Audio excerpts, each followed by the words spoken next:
When I said publicly in 1991 that the Earth was a living entity that we could communicate with and could communicate with us, people just dubbed me crazy. And now we're seeing scientists who have studied this coming to the same conclusion. Yes. The bottom line is this: everything is conscious. What we call creation is like an ocean of infinite energy, which is manifesting itself in different forms. It's like we may perceive ourselves as droplets, if you like, individuals. But if you put a droplet in the ocean, where does the droplet end and the ocean start? The ocean is the droplet is the ocean, and it's the same with us. You may look as you do, I may look as I do, that wall may look as it does, but they're all expressions of the same energy field, manifesting in different ways. So, of course, the planet itself is a living, thinking, emotional entity. And we are interacting with that energy field. And one of the things the Illuminati have set out to do and are trying ever more to do in the period we're experiencing now is to bring the vibrational state of the Earth's field, the Earth's consciousness, to as low a point as they can. Because we, as human beings, are living in that energy field. And it's very simple. If you affect the sea, you affect that which lives in the sea. And so the more that they can lower the vibrational state of the planet, the more it becomes, if you like, treacle-like density. The more we living in that energy field are pulled into that state. When you have the wars and the environmental destruction and all these things that cause tremendous negative emotional energy, then you are lowering the vibrational state of the planet, you're lowering the vibrational state of the people, and you're basically holding them in a vibrational prison, which makes it much more difficult, not impossible, but much more difficult for them to hold connection out into the infinite beyond, where they can be in this world, but not of it in terms of their perspective of reality. If you disconnect people and hold them in this density, hold them in this illusory reality, they are in this world and they are also of it.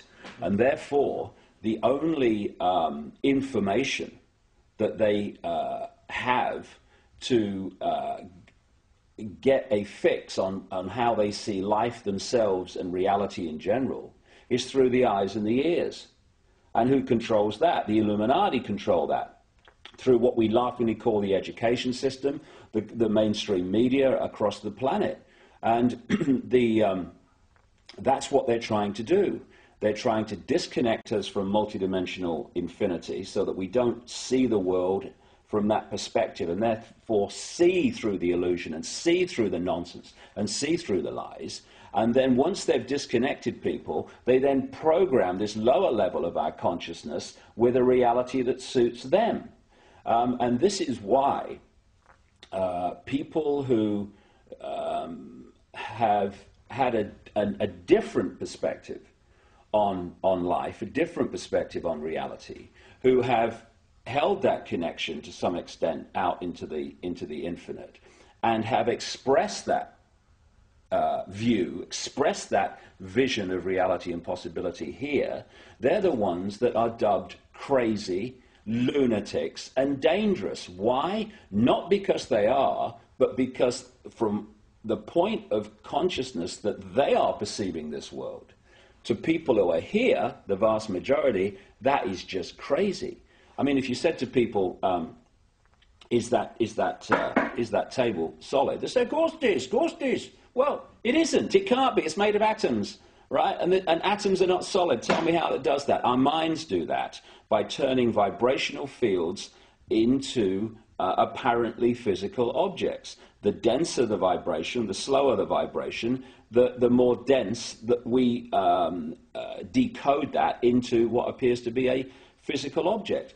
And so someone who's out there and can perceive that sees the world in a completely different way, and because it's different to the norm and the mass norm, which is programmed into people from cradle to grave, they're just isolated and called crazy. When in fact, they're the people we need to listen to. Yeah, and, I remember Stanley Messenger. He said to me once that there are no objects, there are no things. Everything that, like for example, the wooden table, everything is an event, because once that was a tree, and in years to come that will be thrown away into a skip and it'll end up decomposing somewhere. We don't perceive that as an event because it's happening on a slow scale. But there are no things, there are only events. Well, that table was once a tree, and when it was a tree, it was an illusion. Now it's a different kind of illusion, and when it's thrown on the scrap heap and goes back to energy as it decomposes, then it will still be an illusion. And this is for me, if you're talking about how we're controlled, how the few control the many. If you can suppress the information that people receive in terms of what is possible, you, to the same rate, suppress their perception of what is possible. Okay, now once you have accepted that what we're told is possible is how it is, then you're living in a box that big. So anyone that starts to talk about things that are beyond that perception of possibility, you immediately dismiss them as crazy. And I'll give you an example of what I'm talking about.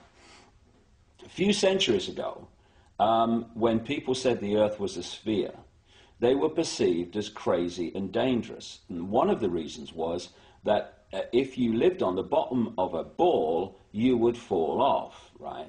Now, once you introduce the law of gravity, what appears at first sight to be a nonsensical idea becomes perfectly logical. However, if you suppress at that time knowledge of the law of gravity, then people are going to dismiss the truth because they can't perceive that the truth can be possible. And when you're talking about entities that shapeshift, that appear and disappear, UFOs that appear and disappear, if you program the population to believe that this world is all there is, that this is a solid world of solid individual objects, then the idea of things appearing and disappearing or shape-shifting from one state to another, to that sense of perception, is totally ludicrous. But once you introduce the suppressed knowledge, which is that this world is not solid, and what we're living in is basically symbolically a radio station, in terms of all the radio and television stations broadcasting to this place now are all existing in the space that I'm sitting in. I can't see them. They are not aware of each other unless they're really close on the dial, because they're on different frequencies. And if I'm on or something else is on a different frequency, a seriously different frequency to that wall, then I can walk through it, or something else can walk through it. Just as if I turn my radio on now, I tune into a radio frequency broadcast that's coming through this wall or this window. And so this reality that we think is so solid and all that there is actually like a radio station. And this physical body, this holographic illusion, locks us in, tunes us in like a radio to this radio station, to this reality.